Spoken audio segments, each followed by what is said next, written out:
Yeah, we're ready to start.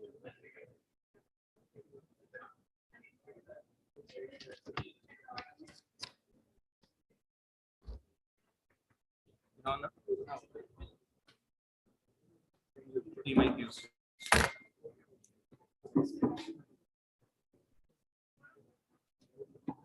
Namaskaram everyone, and on behalf of Indian Academy of Pediatrics Twin Cities branch, I'm Dr. Sri Krishna RSV, the Secretary of IIPTCB, and a very warm welcome on behalf of IIPTCB for this very special perinatal CME. IIPTCB is committed to advocacy of breastfeeding, and it's part of our presidential action plan for this year.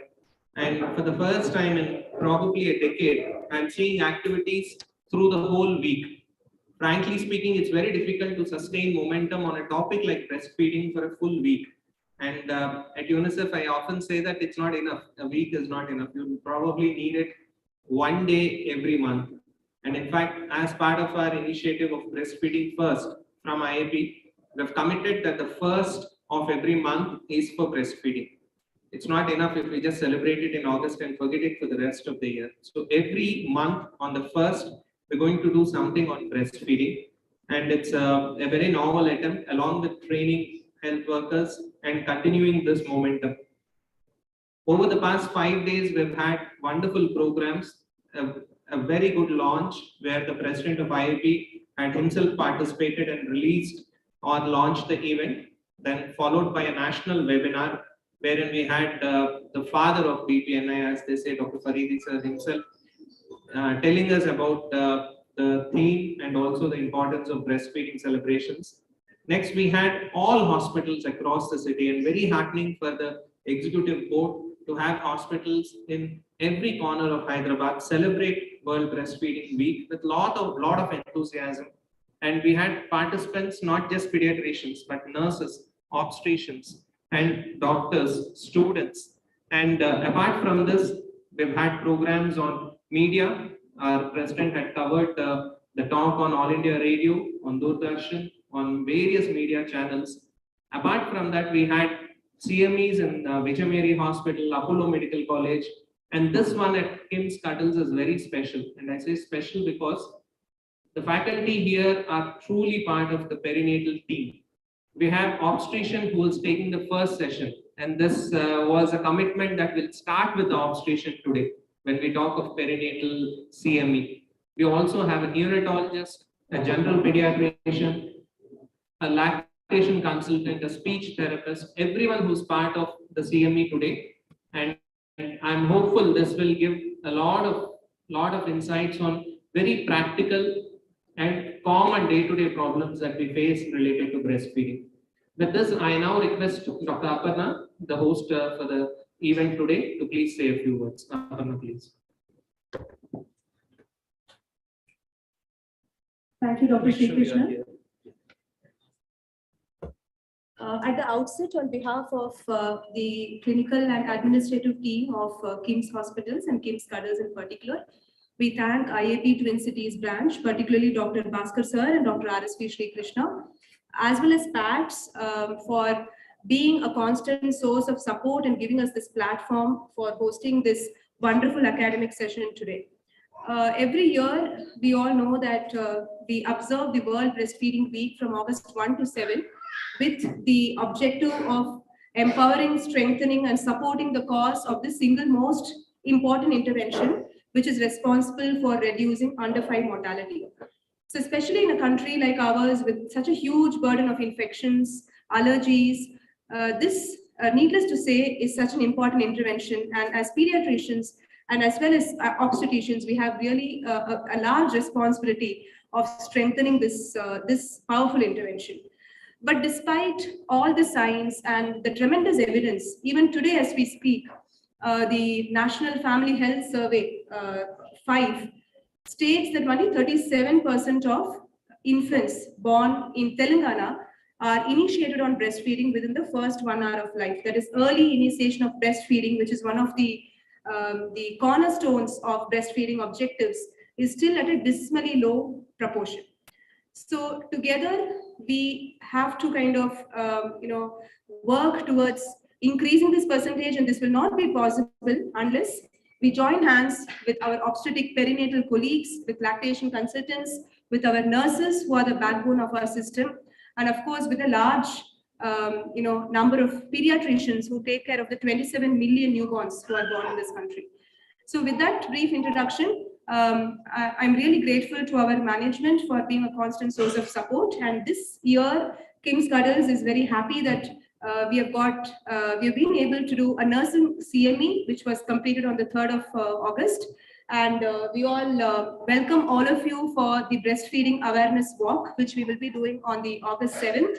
In partnership with IAP TCB and with PATS once again. So those of you who wish to join us, please join us here at KIMS Cuddles at 6:45 a.m. in the morning. Sorry for waking you up, for pulling you out of your bed so early in the day, but we thought we will have an enjoyable, pleasant early morning walk on a Sunday. And also we should be able to raise awareness and increasing knowledge on this very, very important area. The walk will be around the KIMS hospital and will finish by around 8 o'clock. So we'll be very glad if many of you can join us, and please contact our team, Mr. Dilip or Dr. Rohini, for the t-shirts.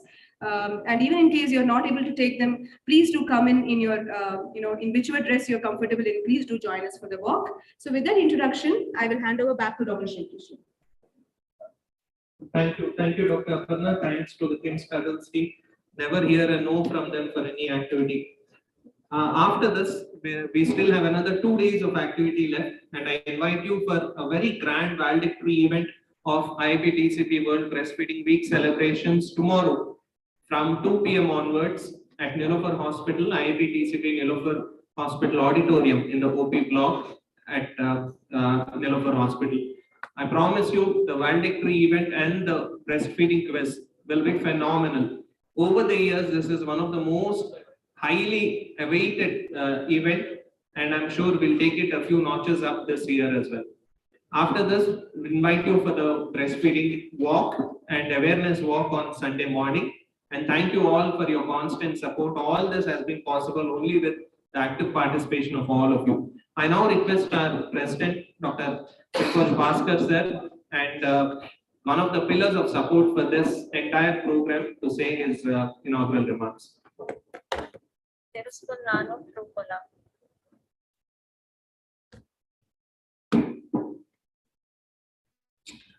Thank you, Dr. RSV. Respected faculty, distinguished participants, good afternoon to you all. At the outset, my special thanks to the management of KIMS for supporting our academic activities and as well as our conferences. On behalf of entire IAP TCB, we sincerely endorse, we appreciate and applaud the support which you have been giving for the academic activities and as well for the conferences. And as you all know, the IAPians, all the IAPians, they are obsessed with breastfeeding, including me, and it's one of my important prime presidential action plans to promote breastfeeding activities. I'm thankful to UNICEF, Nilofer, and few other organizations who are partnered with us, and we are moving forward to promote these breastfeeding activities. We have been doing it since January 1st, and we will continue to do so. We have a few plans which I will tell you very soon. As you all know, this time the caption is educate the breastfeeding, support, educate the breastfeeding. Step up and support. So educating the not only the community, educating the health professionals and increasing the awareness among them in order to pass this message advocacy to the community people. So in this regard, last week we have been, as Dr. Sri Krishna said, we have been aggressively doing all the activities from day one itself, from August 1st. We have been doing, we are participating through media like radio, TV channels. Then we had CMEs like the one which we are doing presently. We have tomorrow quiz, and as well we have a few more plans. And the champions, there are many champions, and as well the many partners are involved in promoting the breastfeeding activities. In them, I strongly believe the obstetricians, perinatologists, neonatologists, pediatricians, then ANMs, ASHA workers. These are the very important people who are involved in promoting breastfeeding. Particularly, I have special regards for obstetricians because that is one specialty which takes care of two lives in one body. There is no other specialty which takes care of two lives in one body, whereas obstetricians, they take care of mother and the fetus inside the mother's womb. And obstetricians during their antenatal evaluation, if they have an assistant, I'm sure you have an assistant, they counsel the mothers, expectant mothers about nutrition, exercises, and as well, if you add this breastfeeding to them, that would go a long way in convincing the expectant mothers. They need that support from you. And as well in labor room, in theater, we should promote breast crawling also.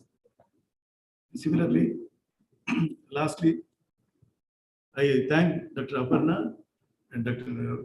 Parag for organizing this perinatal CMA, which we do very occasionally, not frequently. So it's a novel idea because you are the people who listen to the obstetrician's word more than probably pediatrician's words as far as breastfeeding is concerned. And you are the role models for the expectant mothers. If I'm allowed to say, you tell them that you are what you are today is because of your mom's milk. I'm sure that would encourage them to start their breastfeeding from first hour itself. And also, Dr. Aparna, if they conduct one retrospective study in AIMS or PGH Chandigarh, I'm sure 90% of them probably must have breastfed. That made them intelligent, genius, they could secure seats.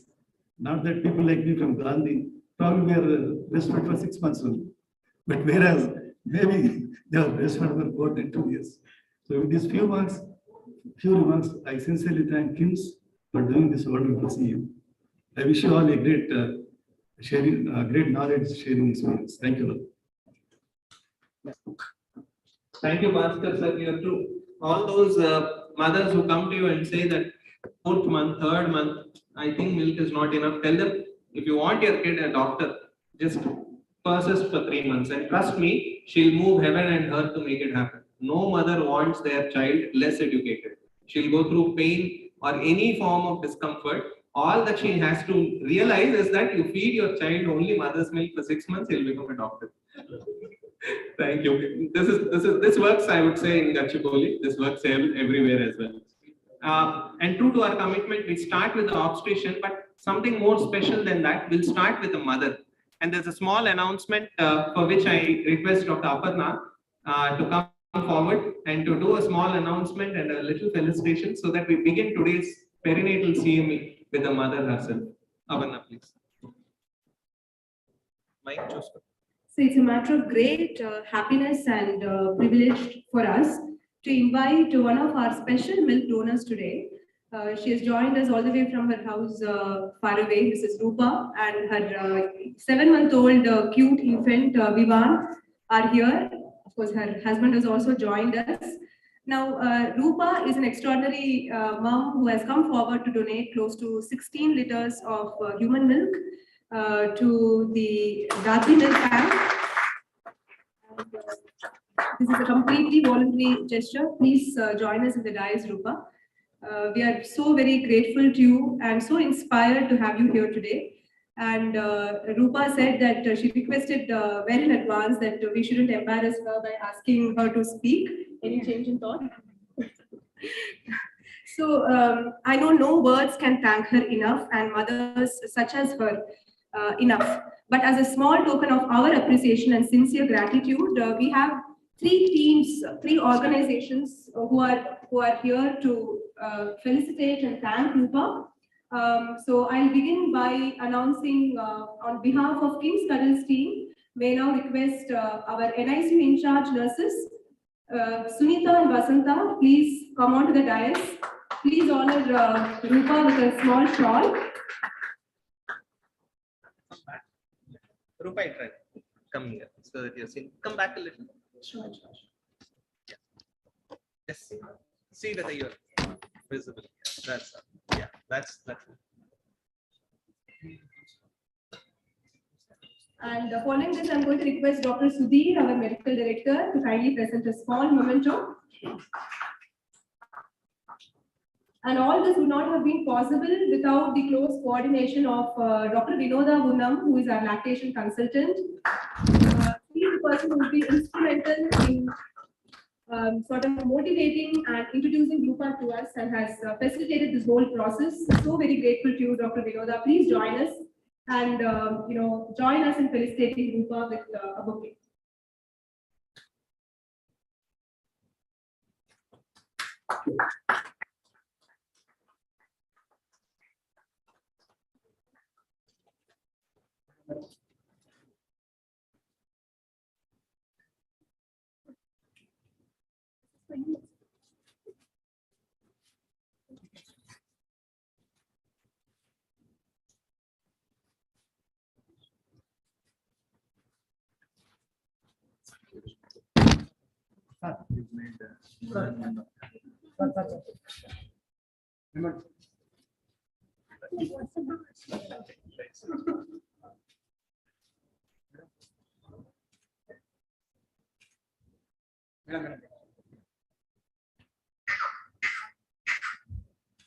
Madam.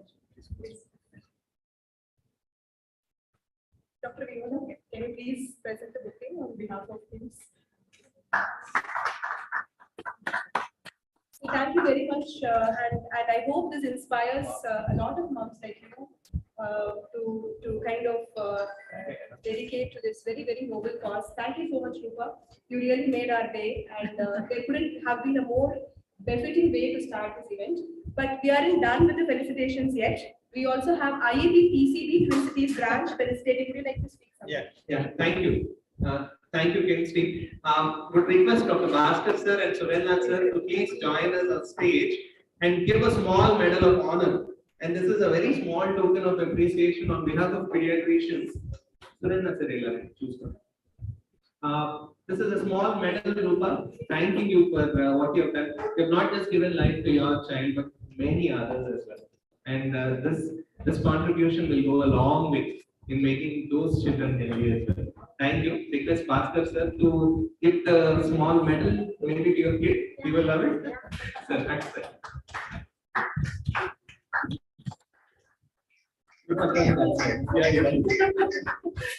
So this is on behalf of IAP Twin Cities branch to Vivan, is it?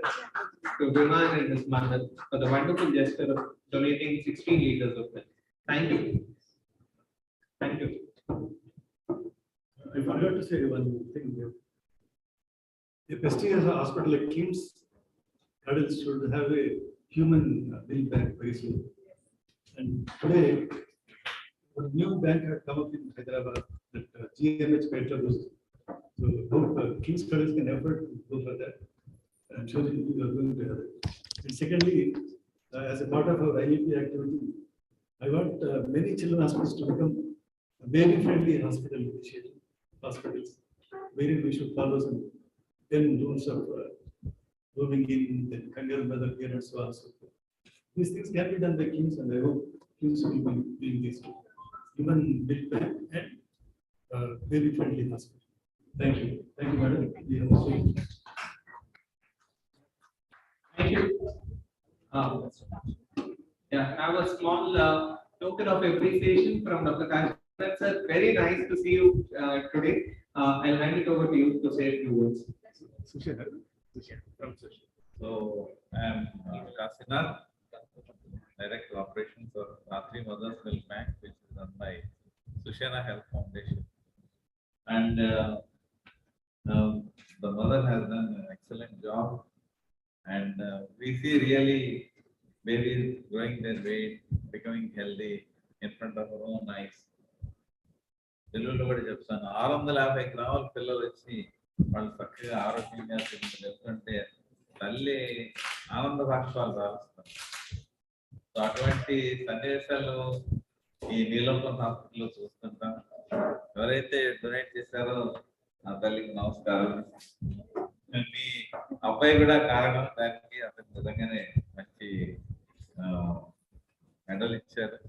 అలాగే మేము కూడా చిన్న token of appreciation want to give a moment.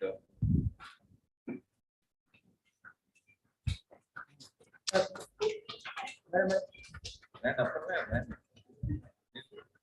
please, please. కృష్ణుడు కదా, యశోద కృష్ణుడు.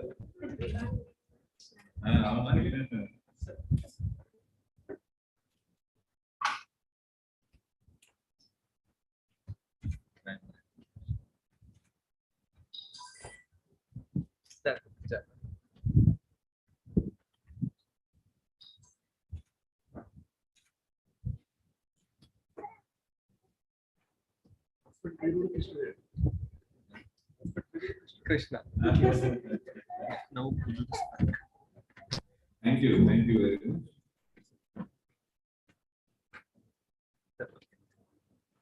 Thank you. We'll begin the academics now. I now invite Dr. Avash Pani, very close friend, and now the consultant pediatrician at Apollo Cradle, Jubilee Hills, to please chair the session. Dr. Avash, if we can have you here and have a few remarks. We have 2 talks.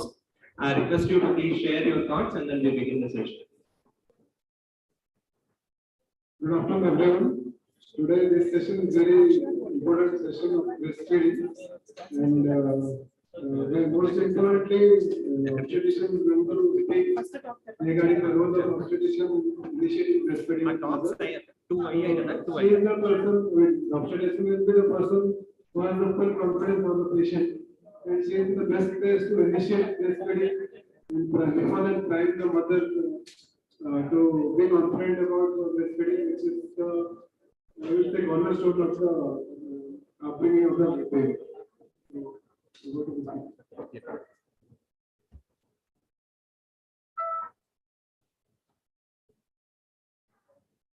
Can we have first presentation?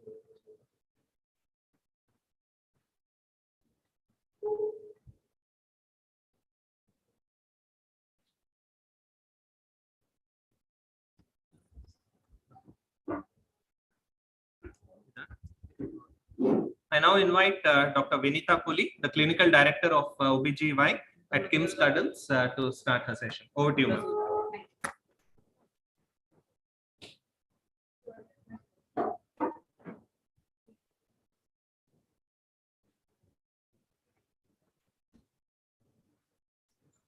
It's already ఇందాకే చెప్పాను కదా, ఇక్కడికి వెళ్ళాలి, ఇక్కడ share.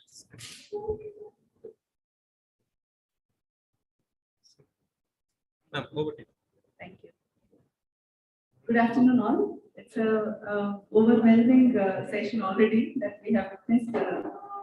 A good mom donor, milk donor. It's a heartfelt thanks for all the team to have organized this. So today, starting the academic session, the role of obstetrician in improving successful lactation. First, I thought, okay, I'll put some scenarios and see what obstetricians will go through. But there is already a panel, so to discuss about all the problems of lactation, all the problems of. So I will leave all those part aside. We will go what we can do. So, what does everyone feel? Of this group, already I heard obstetrician has got a lot of role. Obstetrician has got a big role. But do you really feel obstetrician has got a great role, major role to play in lactation? how many hands up for big role? Okay, but what does obstetricians feel? There was one study that was conducted to know what obstetricians feel, whether they feel they have a huge role to play in lactation. But actually, unfortunately, it's obstetricians won't feel that way. Not many obstetricians feel that they have a great role. Which I feel no, that thoughts of obstetricians also have to change a lot. So in one study, I think only 8% or 10% of obstetricians felt that they have the huge role to play. Okay, only 8 to 10%. And what does patients feel? Like how does women feel? Will women really listen to the obstetrician when it comes to breastfeeding? Is one thought I have searched. And actually, those who come to the clinic, most of them has already made up their mind whether to breastfeed the baby or not, or whatever the thoughts, depending on their cultural, social, family, whatever influences they have, they already have some prefixed thoughts and ideas. So when someone walks into our clinic, yes, we know we have huge role to play, but we have to actually undo whatever thoughts they have and then start to work on them. Okay, so I feel yes, that's a huge challenge already to start. But sorry, I think these are all going. Did I press? Sorry. So next question to ask is, will the obstetrician has that enough passion to discuss about breastfeeding? Yes, it is our job to discuss about breastfeeding. That is one thing agreed. That is our duty to tell every woman to breastfeed their babies. But are we doing with that passion?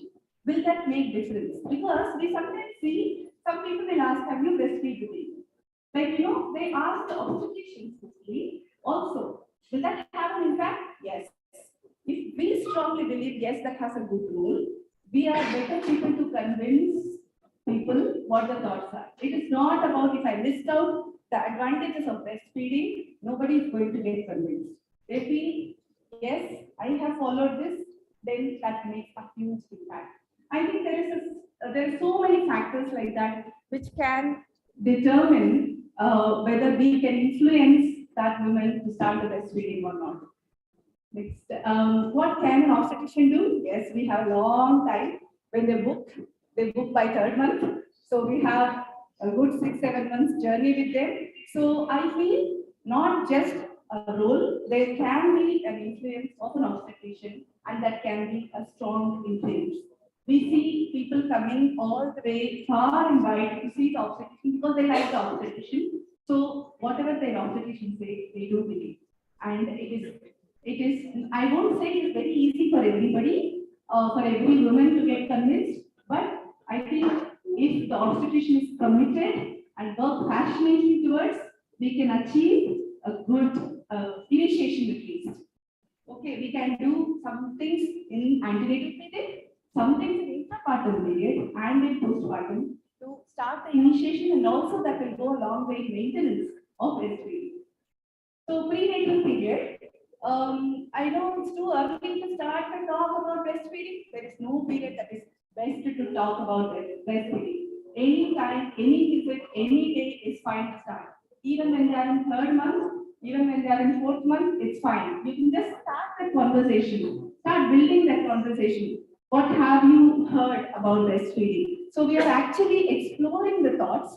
And if they're already like saying, oh, yeah, I heard all nice things, or everyone in my family and friends are all breastfeeding, they are doing it fine, we're almost half job is done. But if someone says, actually, my friend has got a lot of trouble seeing her, I don't want to start, that is when your role can really be there. Okay, we have to start working from that time onwards. Okay, and it always has to be a patient-centered approach, but whatever you do only to the women, whatever you do the counseling, still she goes home and she listens in more than that enough time to people around her.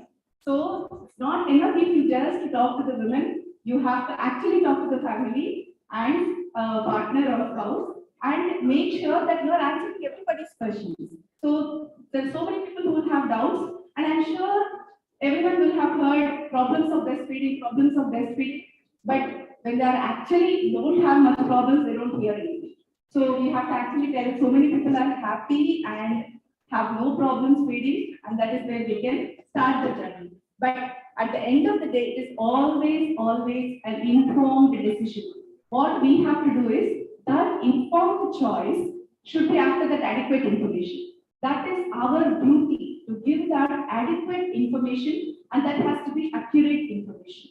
So make sure that we display all the posters or information leaflets and all the team, like, if the obstetrician or when they come to labor, the nurses, when they are in postpartum period, the pediatricians are all talking the same language.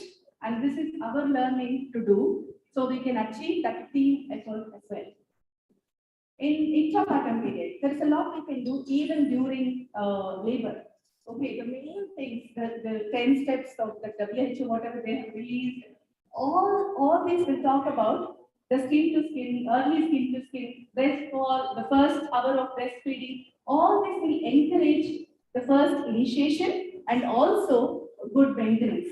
And many obstetricians will feel at cesarean, how can we do the initial skin to skin contact? But we have proved that yes, we can do even at cesarean, even with our low, surgical site infection rates. Nothing is going to. There is no the screen. You can just bring it down and give the baby to the mother with the cord intact. Have actually that delayed cord clamping. That concept has given us that time to give baby to the mother and wait patiently. So previously, many years ago, we just take the baby, cut the cord, and give the baby. And most of the time, we give the baby to the pediatrician or the nurse. But now with delayed cord clamping, we have to wait for that 1-2 minutes. And we cannot hold the baby 1 to 2 minutes anyway. So we give the baby to the mother. So actually the delayed cord clamping has improved our rates of skin to skin contact. And even at cesarean, it's possible, we can do, and we have proved that that has improved the maintenance of breastfeeding rates. And these are the 10 hospital practices to encourage that is released by WHO. And preterm births, most of the time we feel that's a big challenge. The first hour of initiation of breastfeeding might not be happening if the baby is needing resuscitation or whatever. But we are still working towards how to improve in preterm babies. The baby might not be given for that much time because the baby needs resuscitation, but encouraging the mother in that first hour to express. If not in the first hour, still even the earliest time we initiate that expression of the breast milk will still go a long way. And as soon as possible, I'm sure pediatrician will be able to give the baby and they can have the maintenance of breastfeeding. Postpartum, yes, we have to think about drug safety. That is that's the role of the obstetrician comes there to make sure that whatever medicines that they are taking are they safe during feeding. So that has to come first. And many a time, obstetricians will feel quite challenging if there is a less milk production. But many pediatricians will feel if they have pain and everything, they feel that is a little challenging time for them. For the mother, if they complain of breast pain and little pain. But obstetricians will always be thinking about low milk production. This is not our area. But everything is our area. It's a combined. It's obstetrician and pediatrician, all combined.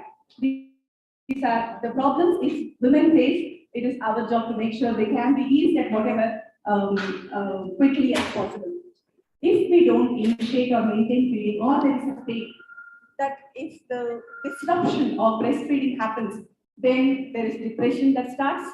And when they are depressed, the feeding goes down and it goes in a circle. So we have to break that vicious circle to make sure that breastfeeding still goes on and we reduce the rates of postnatal depression. And contraception, this is one thing that when we talk about contraception, there are so many people who talk, if you take this, the milk production will go down, if you take this, So it leaves them with some guilt feeling. If they have some contraception, maybe that will go down on their, they cannot feed the baby. But at the same time, if they don't follow contraception, there is one tandem effect. Like when one first baby is there, and within few months they'll have another baby. and this baby has not finished the breastfeeding, and the second one comes. And obviously, in the second pregnancy, slowly the production might go down, and that might influence the first baby's milk supply. So we have to be careful when counseling women of the choices they make during for contraception. And role in community. This is not ended by missing one patient or one woman, and that doesn't stop there. So how well are we doing in our own workplace? So being doctors, are we doing enough things in our own workplace? We are talking, going to the institutes, going to software offices, we talk about their breastfeeding policies, everything. But are we looking at our own setups? How many of our own organizations are having these policies that protect the rights of our women, our staff, our nurses, our colleagues, when they are breastfeeding, how much support they are receiving? Are they receiving enough support? Are we having facilities enough secluded, like this designated room for a breastfeeding? Are we having the facilities if they have to express the milk and store the milk? Breast pumps, are we providing? Are we providing them paid maternity leave? Are we forcing them to come back to work soon because we are short staffed? And when they actually return to work, and if it's busy, are we giving them that break time when they have to go and feed their baby in the middle of their shift? Are we giving that time, or are we just prejudiced that we don't have enough staff? Why can't we just express and come? Are we really creating that environment? Is something that we have to introspect and work in our own organization. And empower women to achieve their feeding goals. If mother wants to feed, make every effort from whatever, go that extra mile to make sure she will achieve. And if she is empowered, she can make the choices and she can make it work. So before I close, I just want few thoughts, and I'm glad actually Dr. Bhaskar had already pointed out few of these things. Is education. This is our theme for this year. This is something that I looked up, and how much of obstetricians education is going towards initiation of the breastfeeding. How much are we reading? One study was conducted to see all the medical books that we read during the medical graduation, and see how much is covered about the breastfeeding and lactation, and is it accurate information they are having, and is it enough? Are there omissions? The information provided in the textbooks, most of the time, what medical students will read is fine. It is most of the time, 85% it is all accurate information, but they have noticed that 55% of the time, there are lots of omissions. So I think we should make it a little more, mandatory things. It is a very core component of reproductive medicine. So we have to make it a little tighter. That syllabus on breastfeeding and lactation can be a bit more exhaustive, extensive, a little more information. And when we are assessing medical students or postgraduates, we can go a little more, hard on them. They have to know that information, otherwise they will not pass the exam. So I'm sure they will go learn, read about it a bit more, and that will go a long way. So when they know this is an important question for the exam, everyone will read. I'm sure. So hopefully educational materials, hard assessments, and mandatory workshops. Because we have skills workshops, like, for all emergency skills, we run workshops and we make it mandatory. Everyone should have this basic life support. You should attend every year. So I'm sure same things we can do for breastfeeding workshops to improve our confidence of obstetricians, and hopefully team training. Like if there is a training program or a workshop, the whole team, the obstetricians, pediatricians, nurses, lactation, all together have to go attend the same training. So we have to be in the same page all the time. And the centers where all this will happen have noticed that the initiation and maintenance of breastfeeding rates are quite high. So I thank everyone for the opportunity and welcome all for the session. Thank you.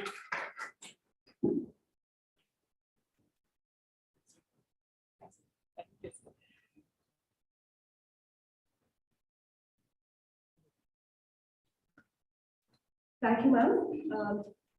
So from the obstetrician's perspective, We now move on to a neonatologist perspective, and for doing this, we call upon Dr. Nitasha.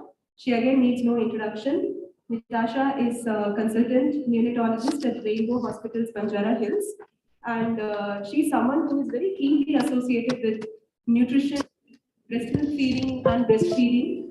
And I think it would not be wrong to say that she's the backbone behind the human milk bank that has been established at Rainbow Hospitals. We're very grateful to you, Nitasha, for having accepted our invitation. And she's going to speak to us about recent advances in the breastfeeding of the term neonate, which is often taken as a very simple and taken for granted task. So let's hear from Dr. Nitasha. What are the recent advances in the science and evidence in this vital area? Over to you, Nitasha.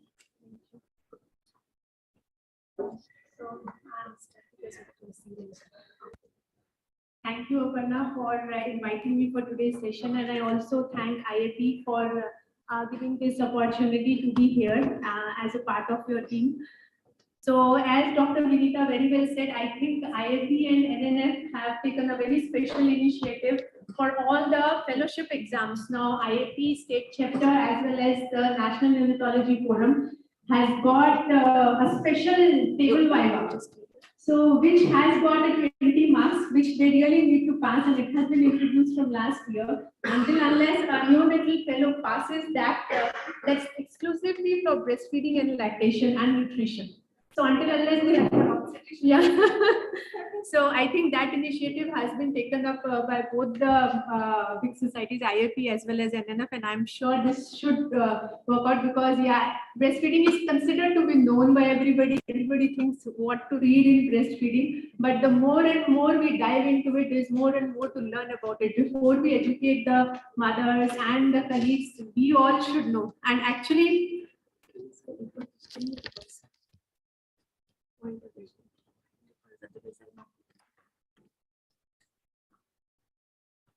so, frankly speaking, when Aparna gave me this topic, I really had to go through a lot to understand what exactly she means by it. Almost it took me 2 days to think about, okay, I have been doing this breastfeeding part at my workplace for many years now. I think from the inception of my neonatology, but I could not understand what are the recent advances, and it really did a brainstorming, and I thank Aparna because I could even read a lot to come up to this topic.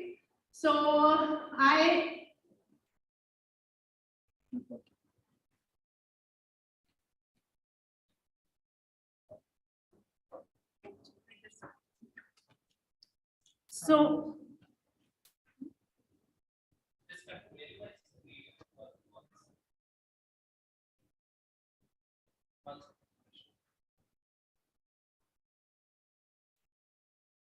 You'll have to use only the cursor. yeah, sure.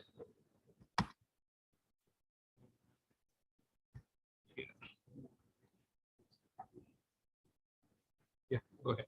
So that was the bonkers which I've gone through initially because I thought that this is what is she wanting to talk something recent advances in something about nutrition, or is it actually she's talking about breastfeeding? So I could understand that yes, once I spoke to her, it's all about breastfeeding is what we really need to talk about. So this is a very interesting book. It's something a way out of no way. So that was, I thought, let's discuss certain things. So in my topic, which I'm going to talk today, there are not many recent advances over there, but there are a lot of things which has been reinforced, which were known earlier, but have not been reinforced. But now the things have come up very nicely and all of us have started knowing about it. So I'll start with the first one, which is breast crawl. All of us have heard about it. All of us have said about it. I'll just put a few important points, how important the breast crawl is and how does it work. So the quality of spontaneous latching by the baby during breast crawl is perfect. Forceful manipulation of the nipple or areola into the baby's mouth causes a superficial latch. So this fact was known in the year 1996 as well. But I think we have started hearing more about it in last 3 to 4 years. And when various bodies like IAP and NNF started taking initiative to promote breast crawl at various intervals. So Why does it work? So one is it opens almost 14 primitive neonatal reflexes. It eliminates the gap between the mother's body and the baby's chest, increases the maneuverable place available to the neonate. Gravity facilitates the latch. Gravity maintains the baby's body in situ. And the only anti-gravity movement required is head lifting, which is available to the neonate as a primitive neonatal reflex.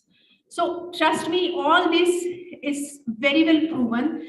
With the laid back position, we have primitive neonatal reflexes like crawl, tongue dart, stepping, rooting. Everything is almost 76 to 100% covered if we have a breast pulse. So it's very much evidence proof and should be followed up in each and every mother and child hospital. So the quality of latch is good because of these main factors. One is the baby is most alert in the first hour. That is why breast crawl is promoted in the golden hour. The effect of gravity on the baby ensures a good latch and the laid back position. So this is something which is called as a laid back position or a biological nursing. So this is also another study which was done long back, which really proves that the crying in the breast crawl babies significantly comes down. And other advantages, colonization of the baby with the healthy bacteria of the mother, surge of oxytocin, which causes milk ejection, forced training of senses in living and extrauterine life, higher blood sugar levels, it prevents hypoglycemia, prevents hypothermia. How does a breast crawl prevents hypoglycemia? There has been a study. I was actually going through all the studies which has happened, and frankly speaking, there was a Cochrane review in 2012 which showed that the blood glucose is around 10.56 milligram per deciliter higher in 75 to 90 minutes following the birth in skin-to-skin contact infants. So the next is breast crawl in cesareans. I think it took us a long time to convince our obstetricians, but I would say yes, we are in together now promoting the breast crawl, not only in normal deliveries, but also in the cesareans. So we all know cesarean is one of the commonest risk factors for the lactation failure. Many reasons behind it, maybe maternal reasons like mother-baby separation, delayed first feed, pain difficulty in holding the babies, sedation in the mother, less pulsatile release of the oxytocin following the cesarean, and no significant prolactin release after breastfeeding. So this causes the delayed lactogenesis too, that is the milk coming in. There are many factors related to the baby as well. Respiratory problems in the baby, which are common with the cesarean sections, increased suctioning of the babies, decreasing the suckling. Ineffective and decreased suckling will lead to the higher formula use and again a higher lactation failure. So what does the skin-to-skin contact, is it possible in cesarean section? It's very much possible. It is just, I would say, an initiative of the team, which mainly involves the obstetric team as well as the OT staff and the labor room staff who can take this initiative in the first few minutes of life. Let's remind ourselves, cesarean is not a normal method of delivery. There are consequences on lactation, and are we unknowingly causing an iatrogenic lactation failure? So this is, since it was a perinatal workshop, so I thought I'll take an opportunity to talk about it. Anyway, most of the obstetricians are quite driven against the cesarean sections, but as a neonatologist, I thought I'll put up my point as well. So let's facilitate immediate skin-to-skin contact during cesarean sections to improve the breastfeeding success after the cesarean births. The third one is impact of formula on the microbiome of baby. So this has also come up, and there has been so much of research which is going on about the microbiota, whether it comes to the premature baby or, for that matter of fact, the term babies. So just one single feed of formula can change the whole gut flora of the baby up to 4 weeks. When it comes to premature baby, it's even more significant. So breastfeeding microbiome, the average breastfed baby is exposed to around 1 to 10 million bacteria daily from their mother's milk. And if you see the gut flora of the breastfed versus formula-fed babies, the bifidobacteria, which is the most important probiotic for any baby, is much more higher in the breastfed infants than the formula-fed infant. What is the bifidogenic effect? For the breast milk, bifidobacterium and lactobacillus causes the acidic pH and inhibits the microbial growth. Breast milk has many sugars to feed specific microbes. In case of formula, Enterococcus and Bacteroides causes alkaline pH, which promotes the microbial growth. And that is one of the very common reasons for even the late preterms and the early terms leading to the risk of NEC. Formula has only one sugar, which reduces the exclusivity of the gut bacteria. So what? So dysbiosis in first weeks of life can lead to susceptibility to the infection, expression of autoimmune diseases and allergies. And that is one of the bases of actually introducing a lot of probiotics in premature babies who are less than 34 weeks. Implications of the formula also leads to infections during the preparation, delays the milk coming in, wrong message. It is okay to use formula when the doctor himself is using it. Routine use of formula is equal to giving a pre-lactate. The fifth one, and one of the not very commonly used practices, is about the antenatal expression of colostrum. Usually can be done between 36 to 37 weeks of gestation. And we really need to use small syringes without the needle, obviously, which is 2 ml, 5 ml, and if available with the insulin syringes.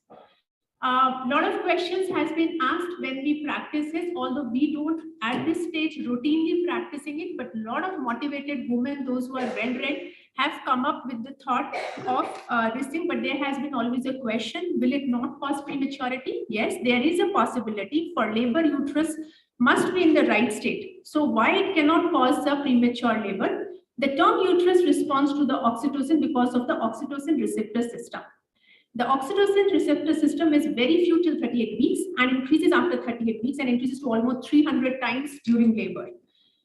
So low oxytocin receptor systems in the premature period, main reason why nipple stimulation does not cause labor. So you can always talk to your patient or the mother who is very much willing to do this colostrum suctioning before even she goes into labor, that it will not cause the premature labor and she can breastfeed during the pregnancy. So this is also called as very commonly colostrum harvesting. You can start it from 36 weeks to 37 weeks. Expression can be done 1 to 3 times a day for 3 to 5 minutes, alternating sides, expressed into a sterilized container such as a syringe or a medicine cup, and make sure that you label it. What are the contraindications of it? History of threatened preterm labor, cervical incompetence, multiple pregnancy, and if there is a cervical suture in situ, we should try to avoid it.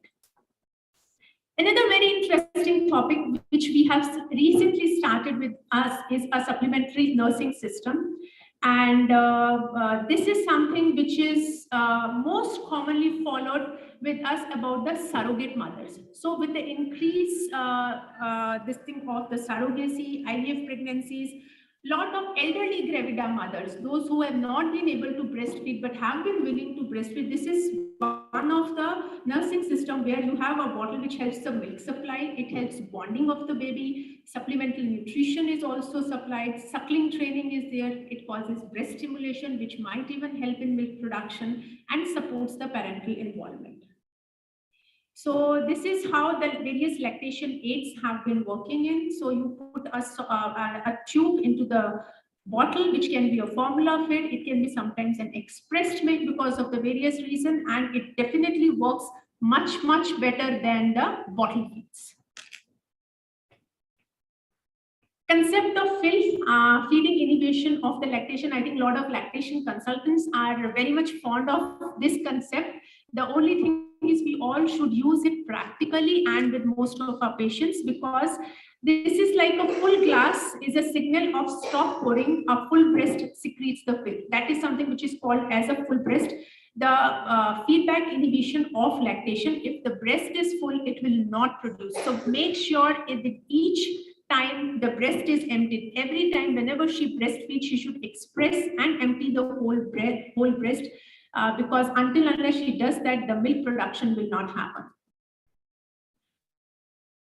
So this is something which you may feel if there's a half lactocyte or a full lactocyte, the more fill the signal to make the less milk. So more frequent feeds lead to the less fill accumulation and increased milk production. And that is the reason we say that we should frequently feed every 2 to 3 hours. Even if she's not able to frequently feed, she should express her milk every 2 to 3 hours. Implications can be breast engorgement and at weaning fill stops the lactation. Breast preference by the baby can be there. One side breast decreases in size and stops the milk production. So this is what are the implications of fill, and we should follow that. Last but not the least, a very interesting thing, which is a quality improvement initiative, which is also has come up new. We all have read across, and in the literature, there has been a lot of quality improvement initiatives which have been done for the premature babies for exclusive human milk.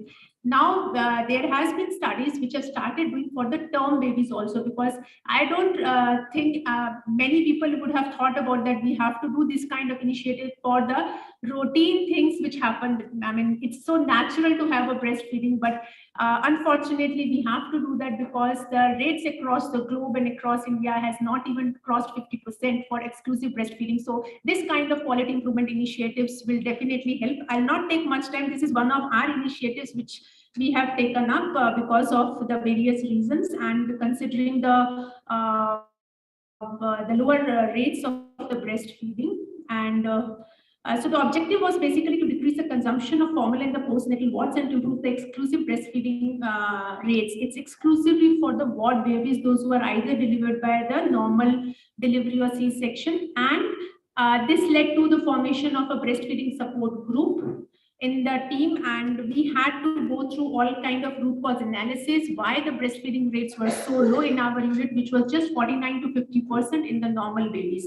We did a good feedback fishbone analysis, find out the cause of the breastfeeding, multiple PDSA cycles were done, and finally we were able to achieve a good rate exclusive breastfeeding up to almost 70%, and the formula feeding rates decreased to almost 18%. And the follow-up of these patients, we had an exclusive breastfeeding rates of more than 77%. So these were the outcomes of our, this is a run chart of our exclusive for our quality improvement initiative in the ward. And you can notice the retrospective comparison, there has been a significant improvement in the exclusive breastfeeding rates. So just few slides on the recent updates in the breastfeeding, single slider. The breastfeeding helps reducing mother's cardiovascular disease. The women who report breastfeeding during their lifetime had 11% decreased risk of developing cardiovascular diseases, 4% less likely to develop coronary heart disease, 12% less likely to suffer strokes, and 17% less likely to die from cardiovascular disease. No serious COVID-19 vaccine side effects in the lactating mothers and babies. The breastfeeding mothers reported the same local or systemic symptoms as what has been previously reported in non-breastfeeding women. The breastfeeding linked to lower blood pressures in the early childhood. At 3 years of age, the children who were never breastfed had higher blood pressure measures compared to those who were breastfed at for any duration. Among the infants who received only limited early breastfeeding while in the hospitals as newborns, blood pressure measures were also lower compared to those who were never breastfed. Live cells in the breast milk can aid in the breast cancer research. Cells in the milk, once thought to be dead or dying, are in fact very much alive. And these living cells provide researchers with the chance to study not only the changes that occur in the mammary tissues during the lactation, but also insight into potential earlier indicator of future breast cancer development. Breastfed babies have improved immune systems, newer insights we all know, but this is something very new, which is called as regulatory T cells, which expand in the first 3 weeks of life in the breastfed human babies and are nearly twice as abundant as the formula-fed babies. Breastfeeding's legacy might protect against diabetes. This is also very much new, a well-known fact, but there has been recent research saying that the breastfeeding secures delivery of sugar and fat for milk production by changing the insulin sensitivity of organs that supply or demand these nutrients. And it goes on and on. Breast milk is a miracle liquid and the truth keeps unraveling. So this is one of my favorite books, which was written long way ago, which says it takes a village to breastfeed. So no mother has the responsibility to breastfeed a child unless she is completely supported to make the decision and to succeed with her intentions to breastfeed. Hence, no woman can be expected to breastfeed unless she is enabled by culturally sensitive, unbiased information and complete social, economic, and clinical support to decide to breastfeed. And is then when given every and all the social, clinical, political, and economical support she may need to achieve her breastfeeding goals. And this is what are the goals of breastfeeding support initiatives, which has been done year by WABA. And considering this, we also had a Rainbow Breastfeeding Support Group, which has a team of our excellent lactation consultants, our students, our nurses, both which include our obstetric team as well as our neonatal team, and the whole team of NICU, which is a part of this breastfeeding support group, with which we have been able to achieve exclusive breastfeeding rates of 72% in the last year from 2021 to 2022. We have also been able to achieve 87% of rates in less than 30 minutes of first time breastfeeding, and within an hour, almost 99%.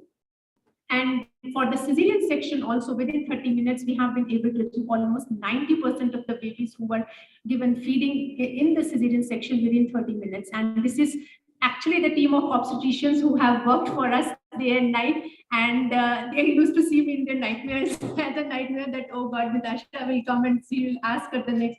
So we had a weekly checkup, and now in this 1 year of quality improvement initiative, everyone is so used to that. I have not gone long back into the labor room to find it out whether the mother was given baby within 30 minutes or not. So this was just a persistence which has happened for us. And finally, we had exclusive human milk in the NICU. Thank you so much. I hope you all had a good breastfeeding week. And if any questions are there, most welcome.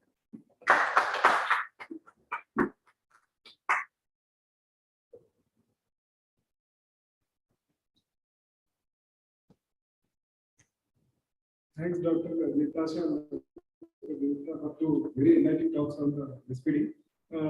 Madam especially pointed out that still the awareness among doctors is still lacking. So I feel our community has to take this thing forward, and we have to take ownership of it's often neglected. As in the exams also, I don't remember reading anything in my undergraduate. I don't remember at all. So these things will help awareness in our own community so that the benefit will be passed on to the public. Especially the last slide is very most important thing, which I feel whatever we tell is not going to impact unless we convince the family members of the lady and society in general to encourage breastfeeding. So that is what we should emphasize most. Thank you. Thank you, Dr. Ashwani, Natasha. Very inspiring. I'll revert back to you on C-section and breastfeeding. Telangana has the highest C-section, and it's a mystery why of all the places, of all the districts in the country, Karimnagar tops for decades together. And UNICEF, we actually made an expert group trying to understand why one district in the whole country has so high. And the commissioner went and spent 2 days interacting with FOXG, IMA, everyone. We still don't know the answer why our district tops in the whole country. Nobody can beat us in that. And we are waiting for 2022 ending whether someone is at least close to us. So there's a lot to be done on C-section in breastfeeding. Probably I will connect on you one-on-one to see what difference we can make. Now we move on to the next session, and my pleasure to invite two very close friends, Dr. Srikanth, who is IIP TCB Executive Board Member, and Dr. Pawan, to chair this session. Very interesting session. Debates are always interesting, and I'm sure this is one debate which is I would say a debate of the current times and of the news that we have read and the concerns that have been raised. I'm sure it will be a very interesting insights. I now hand it over to Dr. Pawan and Dr. Srikanth to take it forward. Or you can speak here. Pawan, ikkada maatadu. Video ikkade undi. Idu off chesi. So on behalf of Pediatric Academy of Telangana State, myself, Dr. Pawan Kumar, Secretary of the State, welcomes you all for this second session on commercially available pasteurized human milk in NICUs, whether it's a boom or a pain. So to discuss that and to make it more interesting, for the boom, Dr. C. Aparna Chandrasekhar is speaking, who is the Chief Neonatologist of King's Cuddles, and saying it as a bane and to fight with her. So I think Dr. Venkat Kalan is coming up. So he's a consultant neonatologist at Paramita Hospital. So I request Dr. Srikanth Manda also to speak.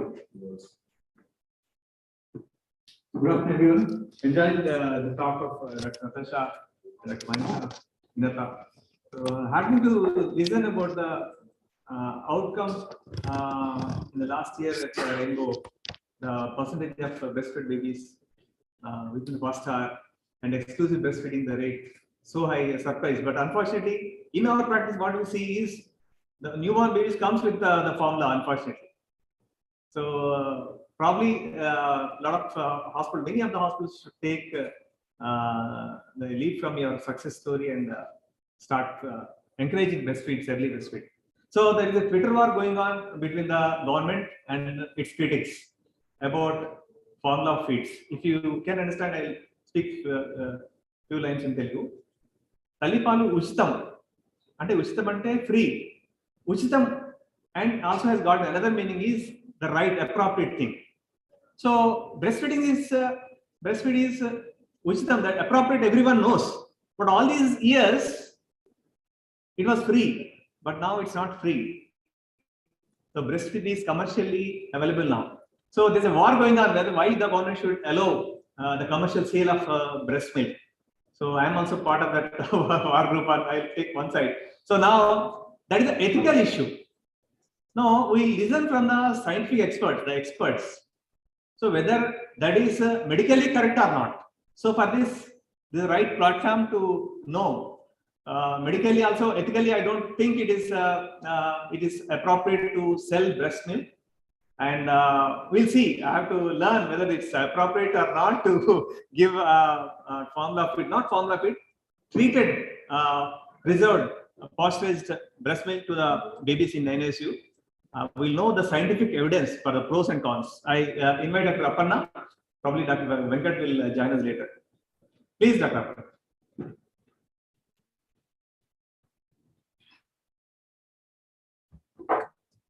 Thank you very much for that introduction.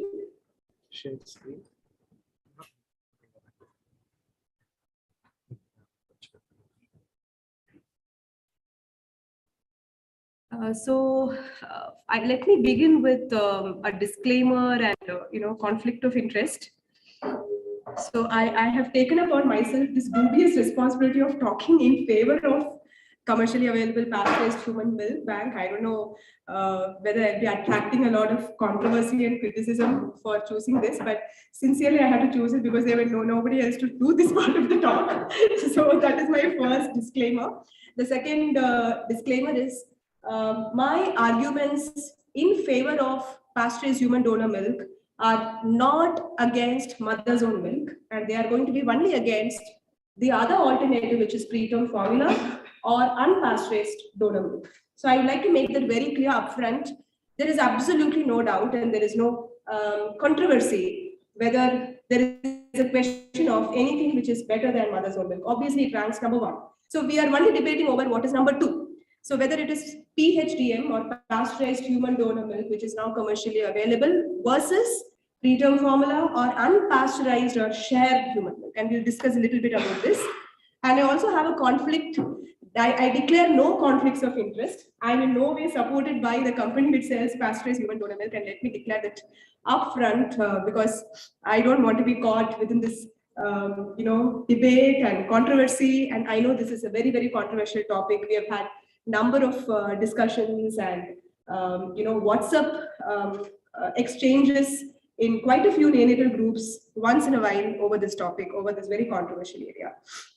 So over the next maybe 10 minutes, let me just discuss about what are the practical options when you're dealing with a preterm very low birth weight baby in your NICU, when you're faced with inadequate mother's own milk or inadequate mom. And we will then move on and discuss the advantages and disadvantages of PHDM, pasteurized human donor milk versus unpasteurized donor milk, and PHDM versus formula, either term or preterm formula, which are the only two other options. Obviously, none of us would support the use of animal milk in the first few months. We will also discuss a little bit about the cost dynamics and the very, very important and controversial ethical issues about the sourcing of commercially available pasteurized human donor milk. So let's begin with what is very clear. This is very clear to all of us. The World Health Organization, the ESPGHAN, the NNF, National Neonatal Forum Clinical Practice Guidelines all guidelines endorse that mother's own milk is strongly recommended, and it is the first choice when it comes to the type of milk that is to be given for feeding the low birth weight infant. And this is a strong recommendation. The quality of evidence has not been graded. Of course, these were recent guidelines made based on the grade profile. Now, if mother's own milk is not available, the NNF and the World Health Organization also recommends similarly that pasteurized donor human milk from human milk bank, that is wherever human milk banking is feasible and adequate milk banking facilities are available, should be used as the second option for feeding low birth weight infants. So obviously this is applicable to facilities which have donor milk banking, and one has to remember that feeding donor human milk may be associated with inferior short-term anthropometric gains in the form of lower weight gain, lower linear growth when compared to formula-fed preterm infants. But we choose this option for the more important critical outcomes, which I'll be discussing in a moment. Now, if donor human milk is also not available, formula milk is to be considered. And again, the World Health Organization discusses amongst formula, which is better, whether it is calorie protein enriched preterm formula versus term formula. And they conclude that you can either choose either of these formulas, and there is no difference in the short-term as well as long-term outcomes with either the term formulas or the calorie protein enriched preterm formulas. Now, so we're coming back to the first comparison of PHTM versus formula milk. So as I already told you, and this is the summary of evidence from, I think we have close to now 12 studies, 12 randomized control trials comparing pasteurized human donor milk versus formula in babies where mother's own milk was not adequate. So clearly that is the base, that is the first criteria when mother's own milk is for various reasons not adequate, especially in the first few days or when the mother is sick or is unable to produce sufficient quantities of mother's own milk. Only then comes the question and this comparison, PHTM versus formula milk. So what do we see here? So looking at the critical outcomes, neurodevelopmental disability, we can see the relative risk is 1.21, but crossing the line of equivalence, so no significant difference from 2 studies. All-cause mortality, again, no significant difference from 7 studies, which included 1,500 preterm neonates. And here comes a significant point of difference, necrotizing enterocolitis. So clearly, formula feeding is associated with a significantly higher risk of necrotizing enterocolitis when compared with pasteurized human milk. And this is a relative risk, which means 87% higher risk of NEC from 9 studies, which included 1,675 preterm neonates.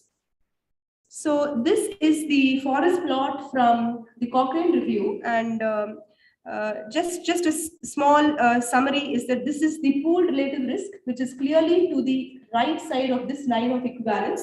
So if this diamond crosses this line, we say it's a non-significant difference, but this diamond clearly lies to the right side of the line of equivalence, meaning that there is a significant increase in the outcome, and the outcome in this case is necrotizing enterocolitis. And you can see that the result favors breast milk, which means breast milk or pasteurized human donor milk is associated with lower incidence of necrotizing enterocolitis. And you can see here, this is the I-square, which is 14%, which is an index of heterogeneity among studies. So this is fairly homogeneous outcome. So when I-square is more than 50 to 60%, we say the studies were heterogeneous. So here we can actually conclude the studies were fairly homogeneous, which means it gives greater confidence for us in going by this outcome. So there is a definite higher risk of NEC with formula feeding. What about sepsis? So looking at this, another elegantly performed cohort study from 175 preterm VLBW neonates. So this group tried to look at the dose-effect relationship between human milk and sepsis. So they calculated the adjusted daily donor human milk intake, which was calculated in ml per kg. So over a period of time from day 1 to day 28, the donor human milk intake was calculated in ml per kg, which was 53 ml per kg across the study. And then they tried to look at the, do we have a marker? At the Kaplan-Meier analysis or the survival analysis. So you can see here,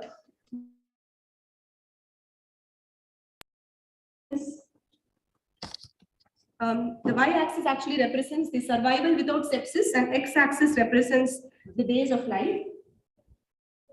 So you can see that the greater the proportion or the greater the average cumulative dose of human milk. So when it is more than 50 ml per kg per day, represented by the topmost line, the proportion of babies surviving without sepsis, free of sepsis, was significantly higher. So you can appreciate that the survival analysis shows that more the intake of human milk, greater is the protection from sepsis. So not only is there a significant reduction in the incidence of sepsis, but every 10 ml per kg per day, higher intake of donor human milk was associated with a 19% decrease in the incidence of sepsis.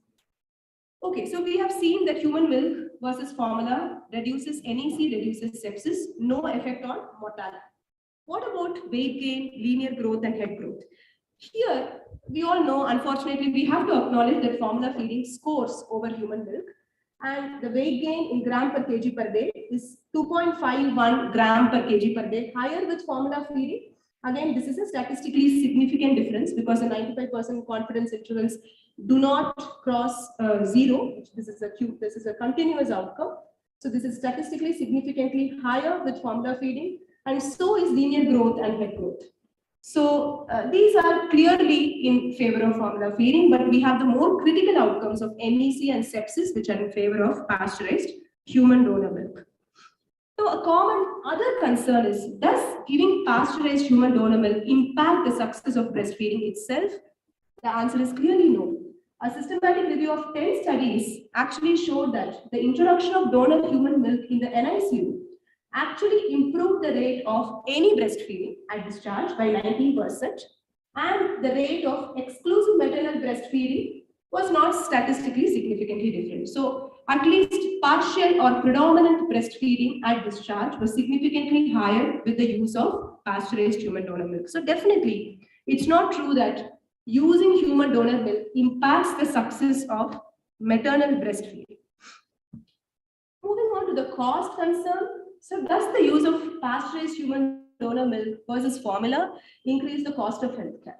Now you can appreciate from this table here that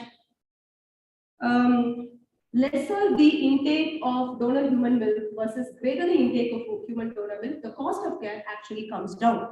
And you may wonder why this is happening, because pasteurization of human milk itself comes with a cost.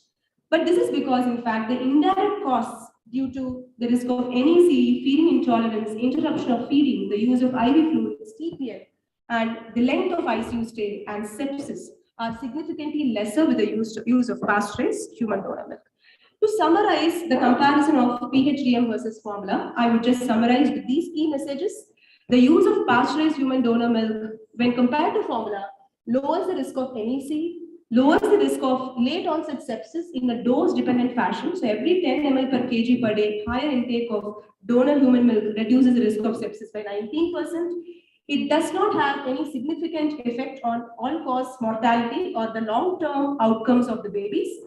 However, short-term growth outcomes in the form of weight gain, linear, and head growth seem to be superior with formula feeding. And overall, it is found that the higher use of donor human milk is associated with reduced cost of healthcare and positively impacts the success of breastfeeding at the time of discharge. Moving on to the next comparison. So what next can we do if we do not want to use the commercially available pasteurized human donor milk for those units which do not have access to breast milk banking? So what about unpasteurized human milk or shared human milk, which is not often discussed, but something that all of us sometimes tend to do or at some point of our careers have seen happening. So India is a country of traditional wet nursing, which was popular right from the era of our Krishna and Yashoda. But we know that the unpasteurized use of human donor milk is associated with the risk of transmission of bacterial and viral infections, particularly HIV, hepatitis B, CMV, syphilis, HTLV, and bacterial infections.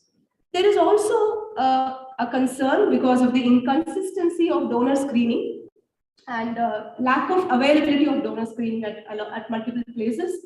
And one has to remember that although not one of the most feared diseases, CMV is an extremely common infection with an incidence of close to 55 to 60%. So a CMV seropositive woman can actually